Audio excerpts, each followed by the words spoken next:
of the most obvious ones is that it's very easy to balance your budget simply by cutting expenses. We wish it were that easy, but there are any number of factors, expenses that are built into a budget that represent costs that we simply can't cut.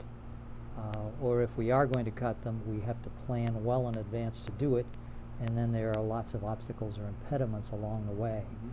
One thing to keep in mind, and it's often subject to misunderstanding, is that a budget is really a plan. It's not an exact accounting of what you would spend to the penny. So in many instances, it's very advisable financially to have more money in your budget than you're actually going to spend, because if you spend your budget right down to the point where you have nothing left, then the only option is to go out and ask for more from the taxpayers. So a budget is a plan, and it has flexibility built into it, but there are certain expenses that are not easy to cut without a lot of forethought and planning. And when the budget is submitted for a public vote, when we finish developing it, that budget is balanced. It has to be. That's required by law. So that's really our starting point. One of the biggest ones is that we can simply freeze salaries, and that's a myth.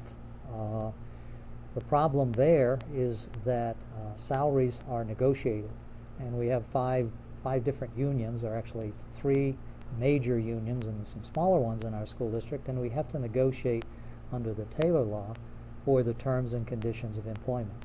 So simply to freeze those salaries in any given year would violate our collective bargaining agreement unless the union agreed to that, which they're quite unlikely to agree to. Many more myths. One of them, for example, is that staff training or professional development is largely a waste of money that diverts teachers from the classroom, and that's where they should be spending their time. Actually, the research shows that it isn't a waste of time and money. It is one of the best ways to get effective change and instructional improvement within the system. And in our case, most all of our expenditures for staff development have been moved over into a BOCES service, so we are getting 80% state aid on those professional development activities that we are pursuing. But it is an absolutely wonderful investment if we want change for the kids.